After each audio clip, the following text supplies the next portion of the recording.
Hello, everybody. Scott Golden here with the Golden Opportunities Coaching YouTube channel. Welcome to those of you who are new. Welcome back to those of you seasoned veterans of what we do around here. What we do around here is bring about conversations of a psychological, mental health, emotional health paradigm. We do that as often as we can, usually several times per week. We try to do that for your listening pleasure. We get over 1,300 of these available for your listening pleasure. And if you are dealing with mental, emotional, or just kind of spiritual challenges or just challenges of how to change habits, would love to be of assistance to you in any way that I can. Please feel free to reach out at PO Perception on Twitter and or in the About Me section of this YouTube page. Either one will lead you into a conversation with me or a member of my team, and then we can make something good happen from there. Signs of depression is today's particular audio, and so sleep pattern related challenges is one sure sign that you are having a potential issue with depression.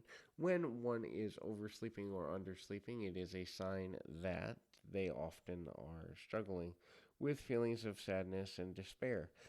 Oversleeping, the brain can actually trigger to kind of make life and stress easier to handle by causing us to be extra tired. Also, our level of tiredness is directly related to, you know, how much energy we're expending. And if we're expending a bunch of mental energy around the idea of the struggles that a person is having, it can always and also lead to challenges as it relates to kind of making better decisions for the future and kind of balancing things out in a better way. The next is constant restlessness. So things that usually bring comfort or peace, or things that usually just are things we're committed to, like having deeper conversations, being of higher value to those that matter to us in a more consistent and congruent way, can often lead to senses of restlessness that kind of take things out of balance. And so that sense of restlessness can often become a struggle for a number of reasons. Next, understanding that finding happiness becomes harder for these individuals. This doesn't necessarily mean they're never happy at all, but it does indicate that they may be struggling with feeling less happy than they normally would, or just kind of feeling like, they can't find a place of peace, a place of rest, or a place of overall happiness and internal peace within oneself. Um, Making decisions that can usually make a person happy, such as maybe going on a shopping spree or spending time with friends or family or going to a favorite relaxation spot. When a person can't find happiness, these things do not work, and it becomes actually quite disconcerting for the person trying to struggle to find their happiness because they can't seem to locate how to feel better, to feel happier, to feel more balanced overall. The next thing to consider is they do not eat. So that lack of eating or that lack of nourishment translates into kind of not taking good care of oneself. The continuation of identifying how to to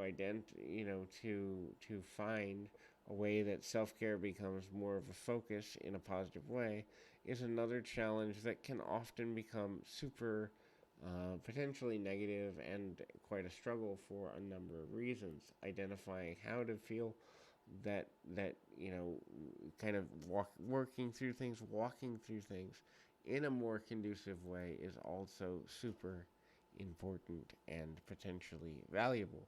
Now, it's not always easy for someone to know how and when to do that, and so making the decisions about balancing out one's emotional state and getting the help they need is always important. Working with a coach, a therapist, a team of people actually is generally better because a team of people is going to give the person needing the help multiple perspectives. So when you have multiple perspectives, you can take the things that make sense to you, leave the things that don't, and ultimately get to a better, healthier, and more meaningful way of handling whatever challenges may be ahead for you. It doesn't necessarily mean you always have to know what's coming or the best way for you to handle whatever challenges are ahead of you, but understanding how to do that is also super, super important. And so, ultimately, getting to a place where we have kind of balance things out is one of the most important things that anyone can do.